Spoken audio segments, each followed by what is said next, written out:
Good evening and Blog welcome to Talk Radio. I'm your host, Freddie Howard. Welcome. Elijah Cummings, a Baltimore original. Good evening, good morning, whatever time it is, wherever you are, God is right there with you.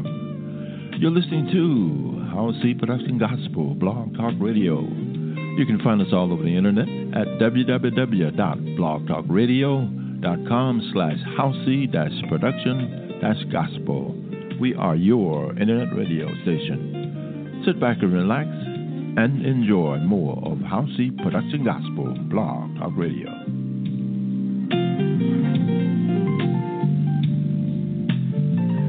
Good evening. Welcome to Howcee Production Gospel Blog Talk Radio. I'm your host, Freddie Howard. I want to thank you for being a part of tonight's radio broadcast.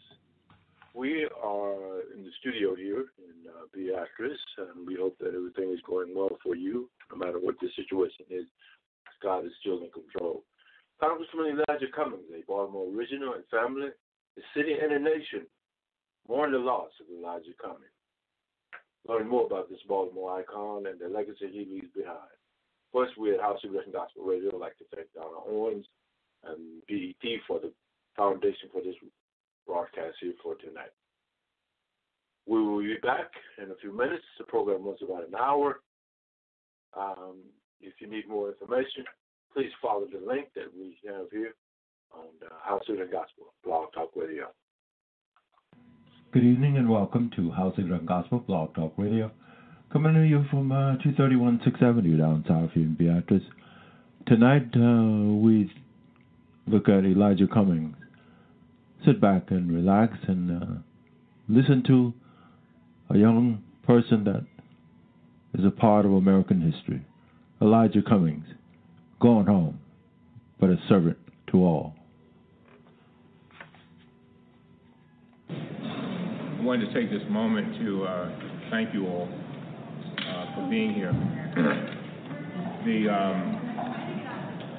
are in the middle of a vote, but I wanted to come over to say to all of you that I feel thoroughly blessed to have this kind of opportunity. First of all, to have the opportunity to serve in the Congress of the United States of America and to be able to fight. A lot of people want me to be politically correct and not use that word. But we are in a fight for the soul of our democracy. And you got to understand that. This is serious business. 200 years from now, people will write about this, period, and they will talk about it. And they will ask the question, how in the world did you all elect a Barack Obama and then move on to the present occupant of the White House?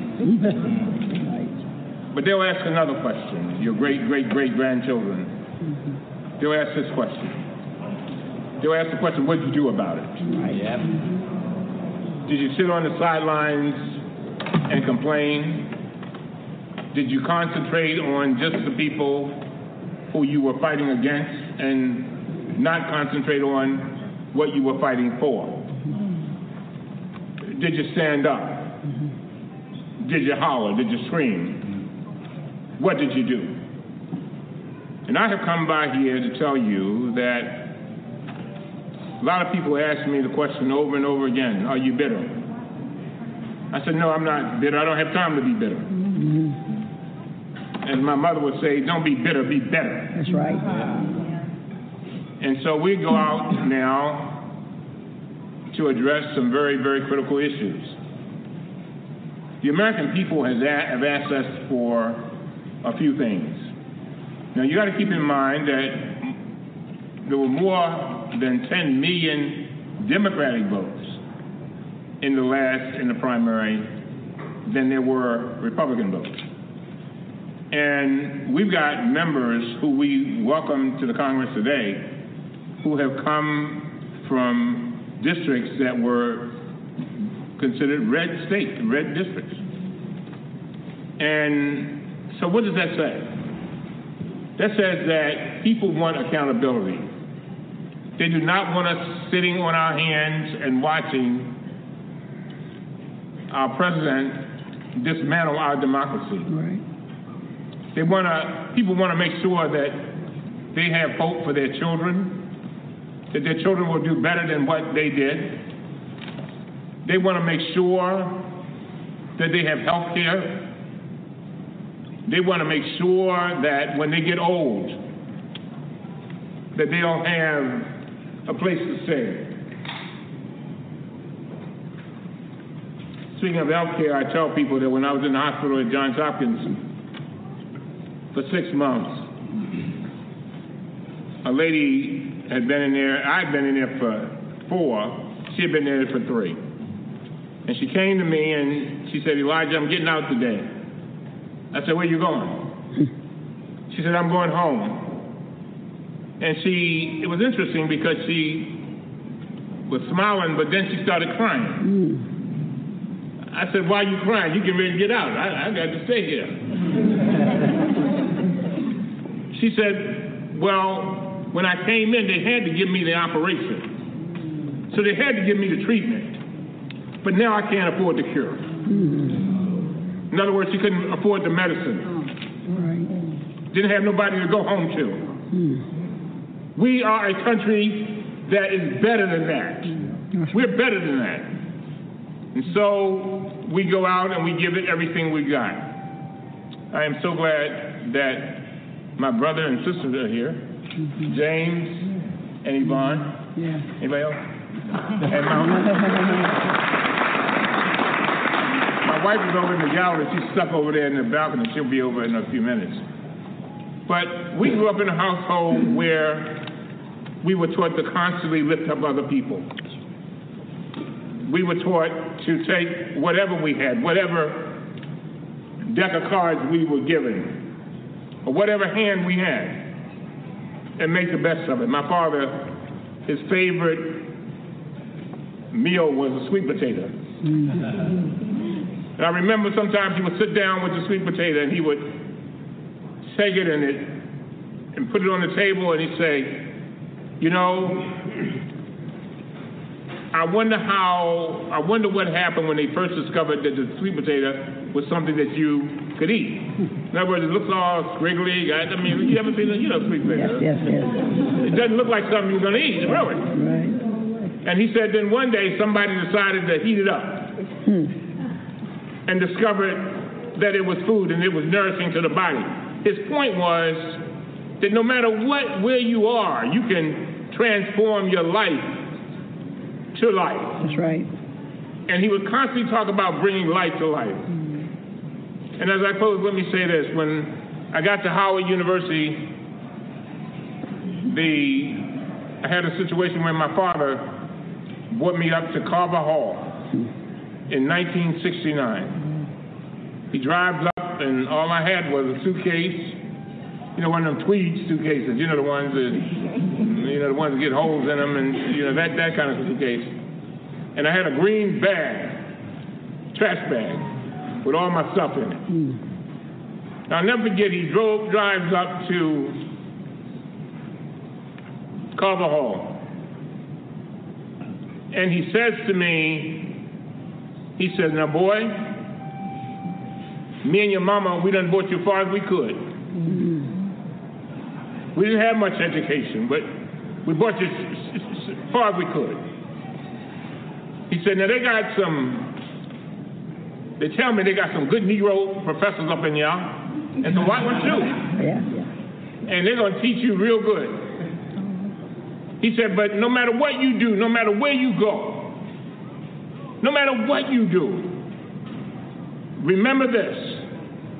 He said, I want you to go in those walls of Howard University and get blessed so you can bless. Get blessed so you can bless. That is what this is all about.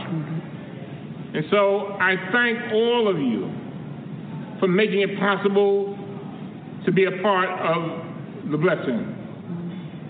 I often tell people come up to me all the time saying, oh, thank you, Congressman, thank you for this, thank you for that. And I tell them, no, you got it backwards. I said, I appreciate you. I appreciate you for giving me opportunity. Mm-hmm. What is a preacher without a congregation? Come on now. What's a teacher without a student? Right. In other words, I believe that part of my destiny and part of my purpose on earth, Hobbs, is to lift other people up. But if I don't have people to lift up, if I don't have people to stand up for, then I cannot feed my soul. Mm. And I'm about feeding my soul. I don't want to die feeling that I did not do everything in my power to make a difference. You know why? Because somebody stood up for me. That's right. A mother and father stood up for me. Teachers stood up for me when I was in special ed. My fellow classmates stood up for me at Howard University when I was admitted into Phi Beta Kappa and didn't even know what Phi Beta Kappa was. Law professors stood up for me. The doctors at Hopkins, 27 different nationalities, stood up for me. Our diversity is not our problem. It is our promise. And so, again, I thank all of you for being here. I'm going to get me a Diet Coke.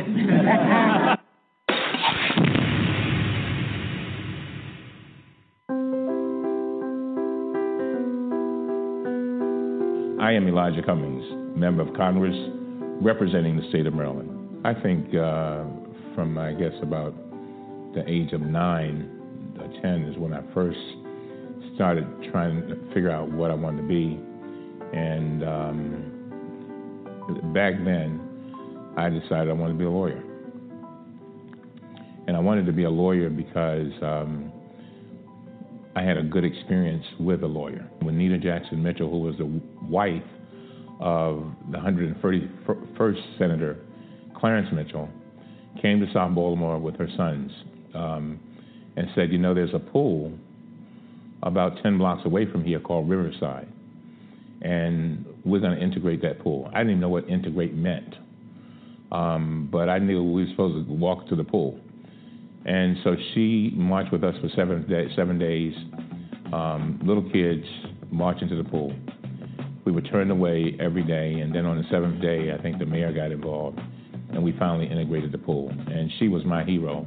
She basically taught us that we had rights, and she would talk to us every day after we finished marching. I feel very emotional about it because she showed me a lot. She showed me that I had rights. We were very, very poor. But she showed me that there was a better life, there was a better way. But she also taught me that we were being discriminated against, but I didn't really understand it as a kid. But the older I got, the more I understood it. But she also told us that if we stand up, got a good education, we could do anything. I think that young people have role models, but one of the things that I had in my growing up is I had a lot of young people, my peers, maybe a little bit older than me, who were doing good things. And so I didn't want to be like the drug addict or the drug salesman on the corner. I wanted to be like Kurt Schmoke, who later became mayor.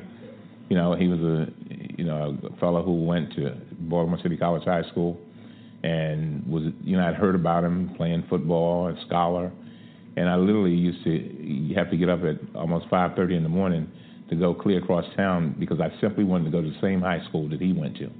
And there were a lot of people like that. I think that when we are elevated to a certain position, we need to accept the fact that we've been placed there to be a role model. I see that as part of my life. I always know that somebody's watching me. Not long ago, I was at the Martin Luther King memorial, and I was standing there looking at the monument, just admiring it, and a little boy came up to me and said, Congressman, you're from Baltimore? I said, yeah. I said, where are you from? He said, I'm from Baltimore. Come to find out, he lived 2 blocks away from me. I never met him. And he said, I said, what do you think of this? He said, this is great. He said, I wish I'd known Martin Luther King. He said, did you live when Martin Luther King lived? I said, yeah, but I was